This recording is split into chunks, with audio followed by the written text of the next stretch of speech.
Kay Denelle. Yeah.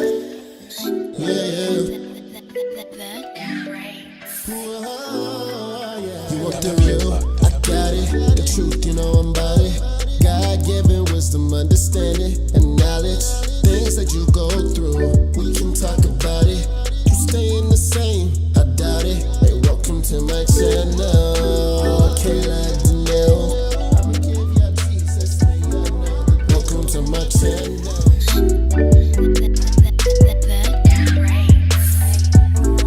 Welcome back to Kay Denelle. All my new subscribers, all my old subscribers, welcome. But I have a refreshing interview for you. I have real people with real stories who are coming to inspire you. So, singles, couples, engaged, married, all of y'all, stay tuned because I have an awesome couple here with me. Some people that I dearly love. But before we get started, I need you to subscribe. If you haven't subscribed, I don't know what you're waiting for. Please comment and like. But let's get started. Let's jump in. 1 second. Before I go anywhere, I have got to tell you that if you are a single, you're looking for information for singles, go watch the refreshing interview with Kendra Shannon. It was awesome. Christina and Teron. What up? Hey! What up? So, you guys have been my friends since almost ever. Yep. Me and Christina met in 2010. Dang, it's been that long? Oh God, I feel old. In choir. Right. Soprano section.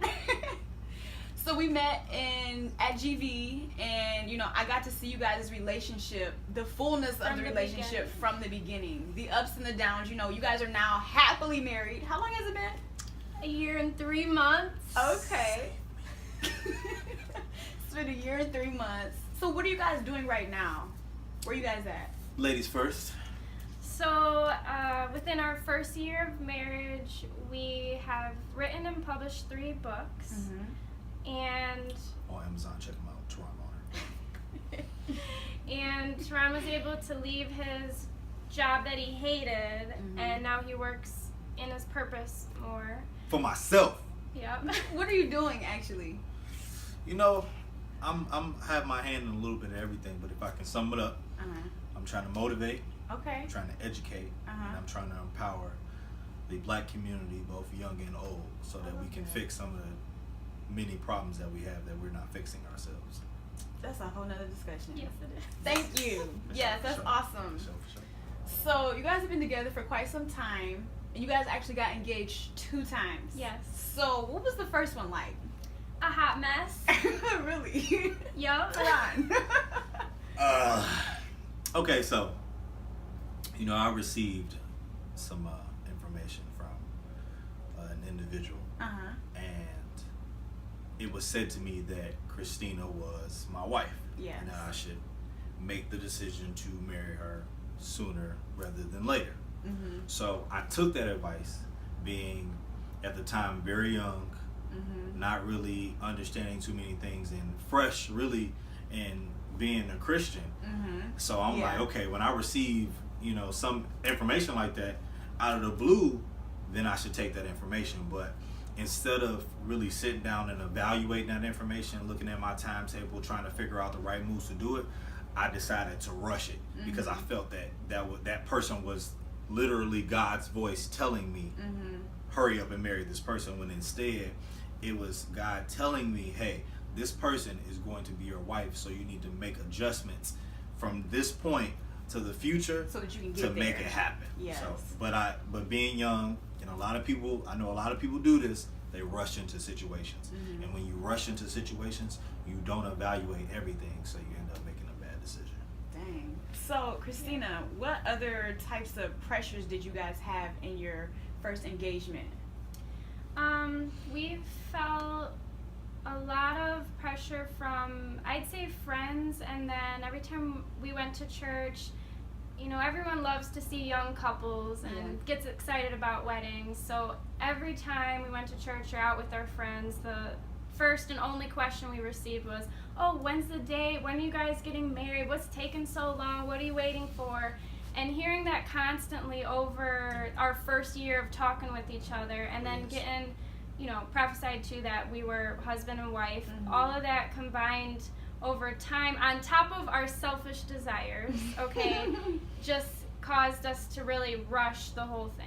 So yes, definitely. Prophecy is supposed to educate, it's supposed to edify, it's supposed to encourage us. Yes. You know, but you talked about some selfish desires, and I really want to know what this is. Yeah. Because you use like a really general word. So I what did. is a I was a little selfish vague. desire? Teron, you want to answer that one? I would get this question. Okay. I would say that I'm not even going to generalize it. Yeah. In our relationship, because we couldn't do certain things. Like what? Such a yes. So, I was not thinking about getting married. When I met Christina, she was like, we celibate. We not having sex at all. Nothing. Nada. Dry. So I'm like, okay, you know. You go. He took it as a challenge. Yeah. I'm gonna break her down later on. But that did not happen. And the decision to get engaged was my way of speeding along the process. Because things was dry. I was ready to change that desert into a rainstorm. Sahara rainforest, you know.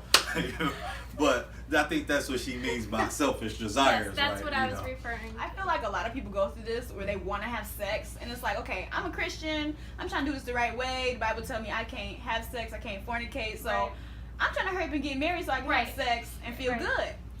Exactly, and that's exactly how we felt. That's exactly what we were struggling with, and it just didn't help that then everywhere we turned, even our church mentors are like, okay, what are you waiting on? What's taking so long?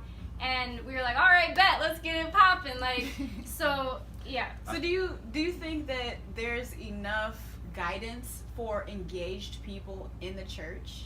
No. Absolutely not. We were lost, we were alone, and I don't want to blame anyone or anything, but I think that there's a lot of room for much more guidance, and we are really passionate about that because, again, we were engaged twice. It was a long time period, and we were just stumbling our way through, and we got a lot of, kind of bad advice. And so y'all got advice from some people. What was that like? See, it's weird because on one side, I had people telling me, you can't have sex. Don't have sex. You gotta wait till marriage. And then on the other side, I got people like, why you gotta don't wait till marriage, do it now. You gotta test the car out before you buy it. But in the midst of all of that advice, no one actually told me how to be celibate, how to make it easier, how to see the person that you want to be with for the rest of your life and not just want to jump her bone. Nobody told me anything. How to do it. They just, the problem that I have is that we say, okay, you have to be married in order to have sex. But how do you get there? in no sermon that I've personally been in has someone told me how to live in this, how to make celibacy easier, how to not just literally burn in lust. And no one said anything. Burning. So Christina, what advice did you give? Tell me. Okay. Well, first I wanted to give a little bit of advice. So I was celibate an entire year before I met him. So I was actually more prepared, and your first year is your hardest. So I was actually it was easier for me. Him, on the other hand, he was not prepared to ever be celibate in his life, okay? He never even thought about it. He was not prepared to get in a relationship. He didn't want to be in one, and so it was very difficult on him. So in answering your question, we had a couple of different marriage mentors or spiritual mentors in our churches, and we were at two different churches because we were in two different locations, but sometimes they contradicted each other, and a lot of times looking back, it was just their personal opinion. It wasn't spiritually based. It was more practical. Yeah, but because we saw them as elders in the church or our spiritual mentors, we thought everything they said was truth from the Holy Spirit. We didn't have that discernment. So now let's get to the happy portion. You guys got engaged 2 times. Yes. Tell me about the second engagement and what went right. Okay. So the second engagement went so much smoother. Everything just fell into place. We did work very hard especially in the beginning of starting completely from scratch and making sure that everything we did would not throw us back into the old toxic relationship and the ways that we followed then. So we did everything very slowly this time and very intentionally, and to make sure it wouldn't turn into what So, of course, that whole piece of I still want to have sex was still there. Yes. How did you guys deal with that? Before we just jumped into the good portion, at the end of the first engagement, I broke up with Christina for 6 months because I was done with the whole celibacy he thing. left me because he couldn't get the booty. It's very true. I'm not even gonna hold it up, but I will say this: in that time, trying to get it on, I had numerous failed occasions. Numerous, because this was my first time being single and like having the ability to like go out to parties and do different stuff, because I had my own car and stuff like that. But it was not that great, because honestly, and this is up to God, I really think God sabotaged my singleness in that 6 months to make me realize. And I went to grovel to her, because I remember sitting at Coney Island begging her to take me back. Really? Yeah, I begged. I had to go through a whole thing, but it worked out. So at that point, I knew that I had to do things differently. So yes, I struggled with sex, but for me, it got better because I realized that I wanted her more than I wanted it, meaning sex. So. And everything got focused back onto God. Yes, where it was supposed to recentered. be. Yes. Because the first engagement, I was celibate for God. He was celibate for me. For her. And so that built a lot of resentment into him towards me. It caused a lot of guilt tripping. Every single day he'd make me feel horrible about withholding, the jewel. Wrong. And whereas with his time apart, Sharing is caring.